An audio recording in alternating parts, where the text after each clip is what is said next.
Okay, in this section, we are going to discuss on teams, okay, work teams. So previously, we discussed on groups, okay, works groups.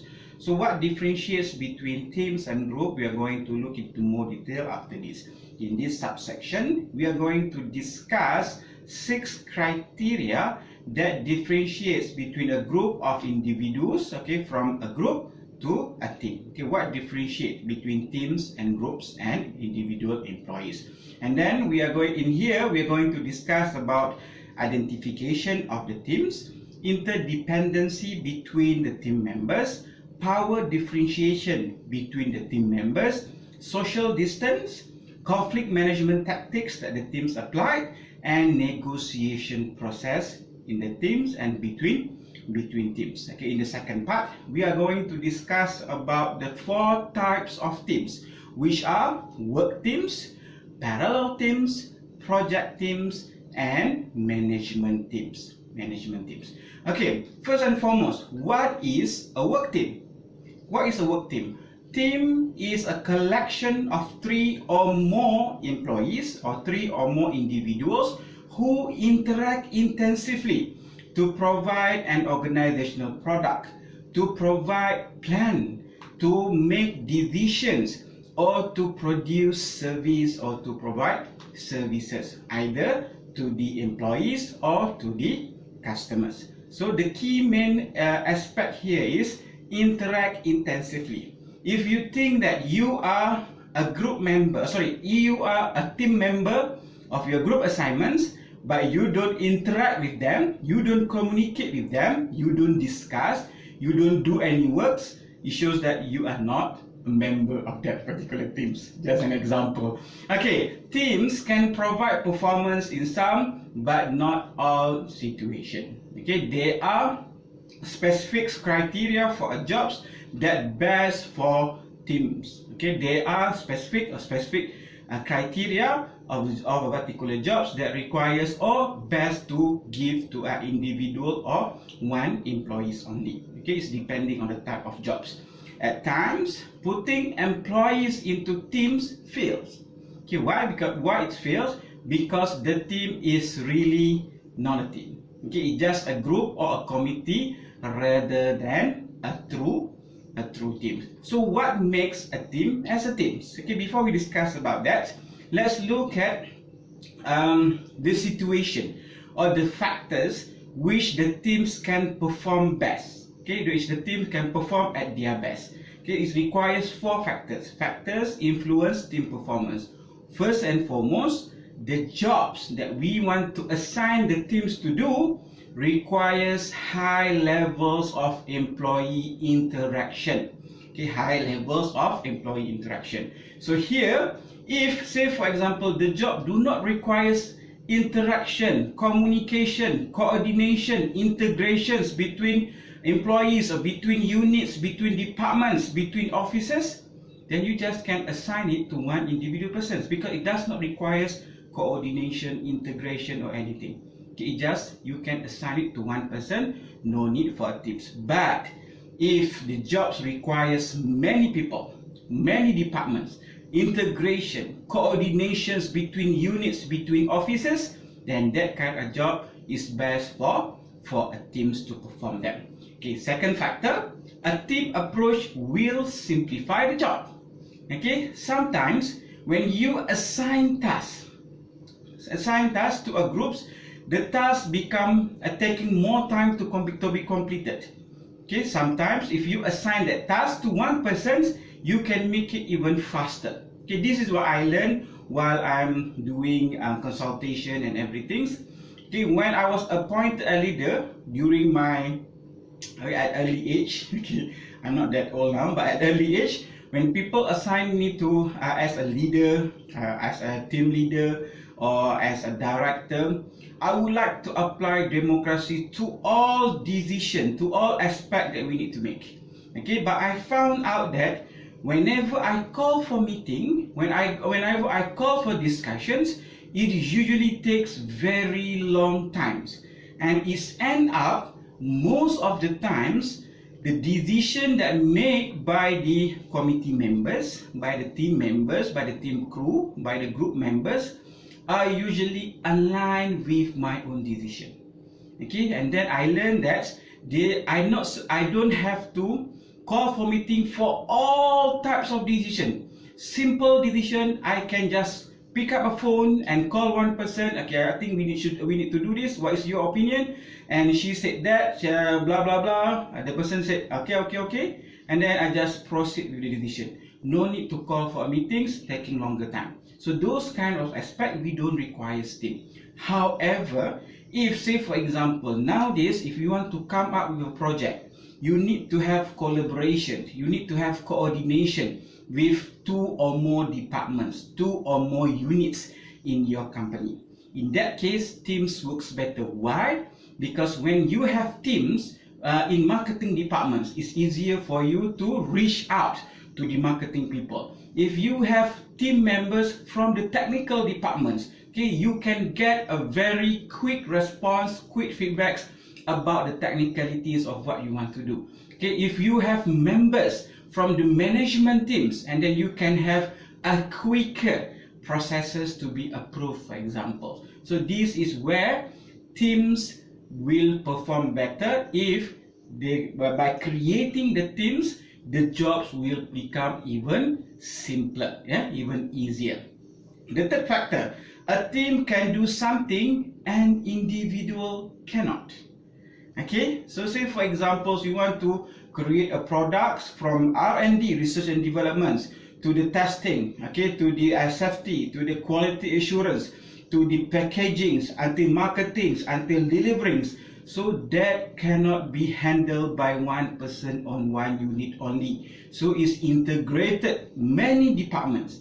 So in that case, team is better as compared to a group or a person. And lastly, last factors which influence the performance of a team, there is time to create a team and properly train team members. Okay, this is where usually creating a team fail. Why? First, they know that the job requires high levels of employees interaction, and then they know that a team approach will simplify the jobs. They know that one person cannot perform the jobs. However, they do not allocate times, or they do not allocate enough time to train the team members. What happens? The team still fail. Why? Because you do not provide enough information. You do not train them. You do not know. You do not explain to them on how, who, why, and where to do the communications, to do the decision making. So these 4 factors influence the team performance. Coming back, so how can we regard a team as a team? Okay, how can we look at it? How can we identify, okay, the criteria of a work team? So there are 6 criteria: identification, interdependence, power differentiation, social distance, conflict management tactics, and lastly, negotiation process. What is identification? Okay, when we want to regard a team as a team, we have to look at the team members. Okay, identification refers to the extent to which members of the team identify with the team rather than with other groups. Okay, so taking your examples. Okay, this has happened to me when I was registering for my first degree. Okay, so it turns out that some of us taking Islamic study is not their first choice. Okay, my first degree is in Islamic study. Okay, I'm doing my bachelor's degree in fiqh and minoring in psychology. So I have a couple of friends who are usually at that particular times more sportsmen as compared to others of my friends.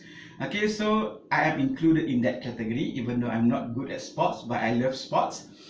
So what happened is, so these people, okay, they feel alien. Okay, they feel alien living in, mingle around with Islamic study students. So most of the time, except for classes, most of the times they will stay. Okay, they will talk, they will play, they will mingle around with friends from other courses. okay, from other courses. So when people ask these, my friends, who are you? Okay, they tell their names and they are from their schools.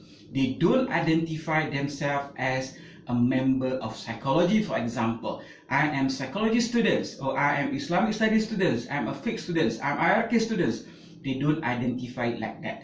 Why? Because they don't that identity backgrounds. Okay, they don't really feel that they belong to Islamic study courses. Okay, same goes to teams.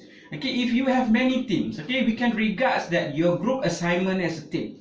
Okay, you have many groups. Okay, for industrial organizational psychology, for personality psychology, for human resource subjects. So you have many teams. Okay, you have many groups. So when people ask you from which group you are, okay, so you identify your group from personality psychology, not the group from IO psychology. So it means that you identify yourself, you think that you belong more to that particular team from in the personality psychology, not from IO psychology. So that refers to the identification. Would you consider you as part of the teams, and the team is basically part of your identity? Okay, the second criteria is interdependence. Okay, interdependence. Interdependence refers to the extent to which members of the team need and rely on other team members. Okay, why you think that sports teams, okay, sports teams, football, rugby, netball, and all of these sports group, okay, sports team, why each positions they depend on other position. We take football for examples. So you have strikers and attackers, we have midfielders, you have defenders, you have goalkeepers. Okay, all of them are depending on each other. Okay, they cannot win by performing their own and disregard other the importance of midfielders or strikers. Okay, you can only defend, you cannot attack. Or you can attack, but at the same time your defense leads a lot of goals. So basically you are depending, goalkeepers depending on the defenders, defenders depending on the midfielders, midfielders depending on the attackers. So all position, all members of the football teams needs each other. Okay, rely on each other. Okay, that refers to, it's the same things in the works team. Okay, if you are engineer for R&D, you need and you depend on the marketing departments to market, okay, to promote, okay, to sell your products. Okay, we depend on each other. Third criteria, power differentiation. Okay, power differentiation in a teams refers to the extent to which members of the team have the same level of power and respect. Okay, you are strikers. Okay, you take all of the glamours. You are not more important than the goalkeepers. The goalkeeper is important. You are important, even though you are striker. You are midfielders. You are also important. You are defenders. You are also important. All of you are equally important.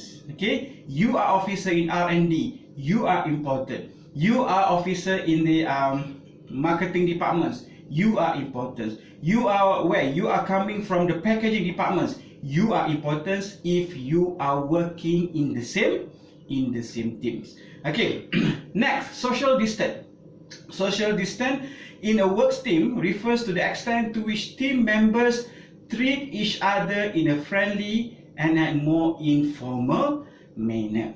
Okay, look at your group assignments, groups. Okay, members of your group assignments. If there are still formalities in your group, members, among your group members, it shows that your cohesion, okay, your how close between you each other, you are not really a tight team, a strong team yet. Okay, if a strong team together, we are no longer formal. Okay, we are casual. Okay, we are informal. We call by their name, by their first name. We call them by their nicknames. Sometimes we even use harsh words to call them. Okay, if you have friends from Kelantan and from Kedah, for examples, the harsher the nicknames that your friend call you demonstrate that the stronger or the closer you are to the person. Okay, for example, this is an example. Mula gimana tu Nate? Nate refers to the animals. If your friends from Kelantan call you animals, Nate, it shows that he is very close to you. Okay, he is very close to you. Same goes to people from Kedah. Muna gimana tu Kelantan. Okay, so same things. Okay, buat apa tu beruk? For example, so beruk is a monkey. So if they are calling you with those nicknames, it shows that they are very close between each other and the team is very cohesive. Okay, conflict management tactics. Okay, conflict management tactics. Okay, how the teams resolve the problem that they face, the conflict that they face. Team members collaborate. Okay, conflict management tactics. Team members collaborate. Non-team members force and accommodate. If you say that, okay, I have a very good teams for IO psychology assignment. Okay, you have a very good team, for examples. However, one of your group members always force you to accept his idea, always threaten you, okay, so that you will follow his decision, her decisions. It shows that you are not considered as member of the team. Okay, you are considered non-team members because they are forcing you, they are accommodating you. They don't want to take you at the first place. However, the instructor forced you by saying that if you have group members from different gender, from different ethnic, from different nationality, from different states, then you will get an extra marks. So what happened? You somehow unwillingly accept the group, okay, accept the members. Okay, however, you are not really accepted. Okay, so they are accommodating your existence. It shows that you are not really the team member. You're non-team members. If you are considered as the team members, people will collaborate with you, okay, to do their task, to perform the task. And lastly, negotiation process. Okay, members of the teams, when they negotiate with a strategy of win-win style. Okay, win-win situation. No team members will left behind. Okay, all welfare, all rights, all importance, the importance of all members will be considered, okay, when you involve in negotiation process. However, if when they negotiate with you, they negotiate with some will win, some will not win, it shows that you are not regarded as the team member. Okay, in other words, in non-teams, members negotiate so that they win and the other member lose. Okay, next is type of teams. So like I mentioned before, there are 4 types of teams: works teams, parallel teams, project teams, and management teams. So what is work teams? Work teams refers to groups of employees who manage themselves, assign jobs, plan and schedule work, make work-related decisions, and solve work-related problems. So basically, they do all the full cycles of the operation or of the task themselves. So they assign the jobs to them. So work teams forms to produce goods, provide service, or increase the quality and cost effectiveness of a product or a system. So you can create a teams for many parts or almost most part of the operation of an organization or any company. Okay, you can form a management team for that. Okay, you can form teams for R&D. You can form teams to improve the product service, okay, the customer service, the delivery, the marketing, and etc. Okay, under these work teams, the team approach, if they really apply the concept of teams, okay, not the groups, okay, not the individuals or not the committee, there should be no supervisors. Okay, so the teams, they self-lead. Okay, they have high cohesions, they trust between each other, they have strong identifications. Okay, they have strong sense of responsibility, they have their own way of managing their own conflict. So there are no supervisors, but they are a team, okay, which trust between each other. Each worker is a team member. Okay, each member of that particular teams are the worker. Okay, they have their own works and they will assign the works and they will delegate the work among them. All team members are cross-trained to perform all the tasks. Okay, this is the specialty of a teams. Okay, it's not that only one person know how to do it. Okay, usually that's why to form a teams it requires times. Okay, so that you can train the team members. Yes, they are specific members to do a specific works because they specialize, but without a persons, another persons can cover for that task. Okay, the team responsible for checking its own quality. Okay, this is very important. Okay, this is very important. You need to have a very strong, trustworthy, responsible, efficient team members. Because of what? The quality of your group works depending not only one person's, all of you. You are checking your own quality. You are controlling, you are enhancing, you are upholding and protecting the quality of your product or your output. One of the member may be appointed as team leader.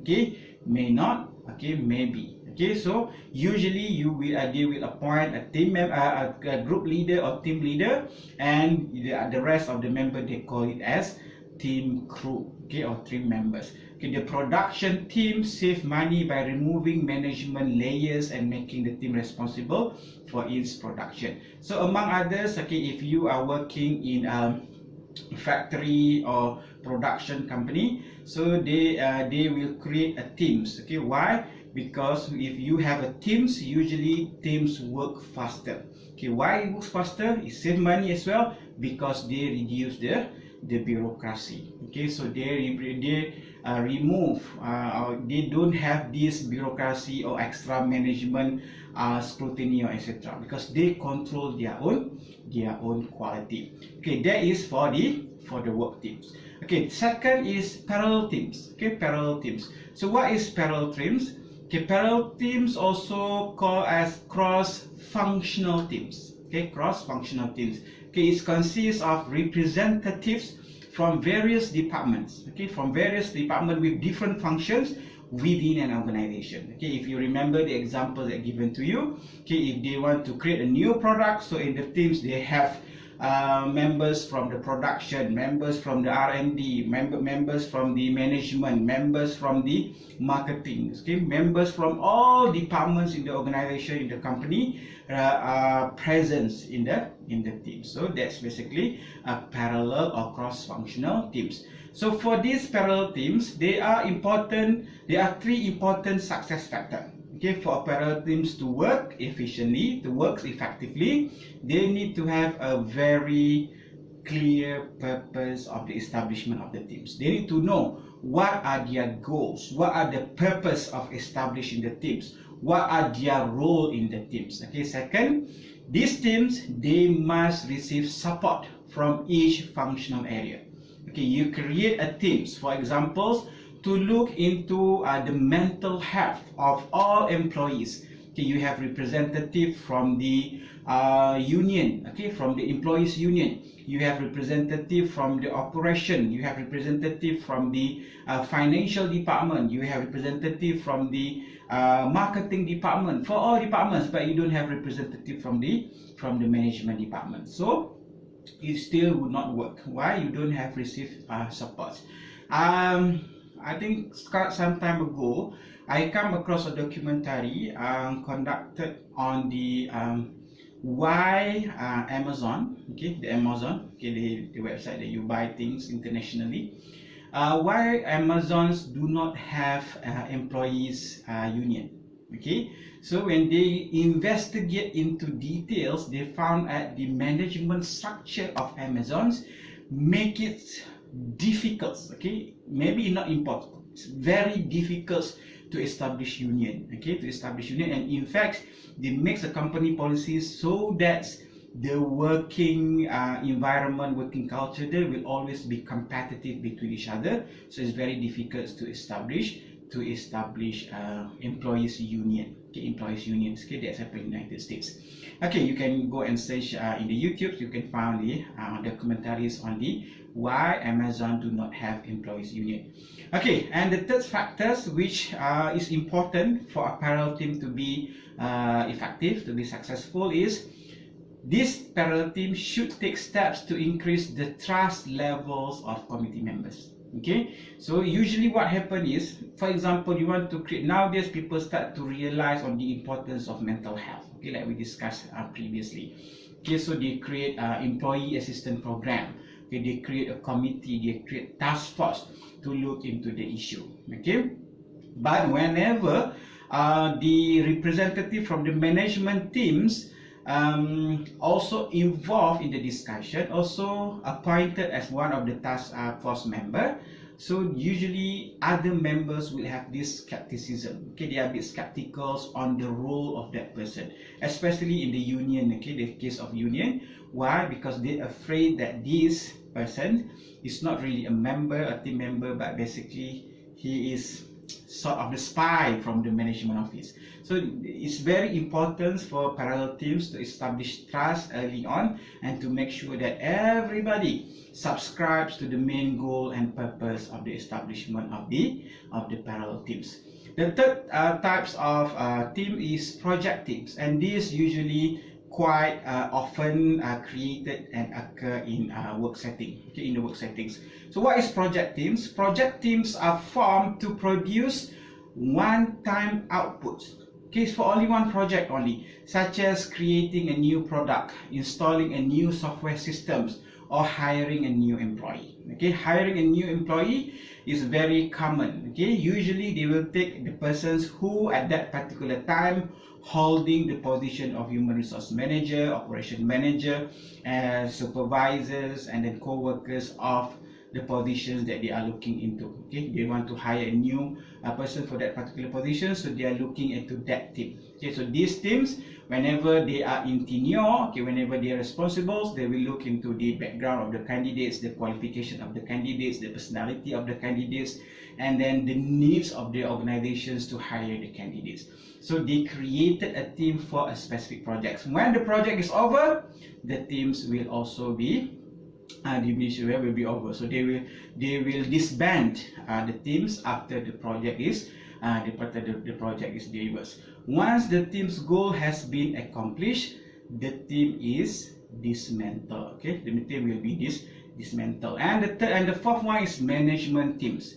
Okay, management teams. Management teams, I think by the name itself, we can understand that the management team responsible to coordinate, to manage, to advise, and to direct employees as well as to direct the teams. So unlike work, parallel, and project teams, which are responsible directly accomplishing a particular goals, for the management teams, they are responsible for providing general direction and general assistance to those teams. So it's very core. Okay, sometimes you need a teams to coordinate all of the teams that you have established. Okay, say for example in your company you establish a work teams. Okay, you establish a parallel teams. You establish a project teams. So these teams, even though they are responsible for themselves, they check for their own quality. Okay, they check. They have a very competence, ability to cover to each other, but you also requires one particular unit, or in this case one particular teams, to manage them, to coordinate, to supervise, to monitor the progress of the achievement of the other teams.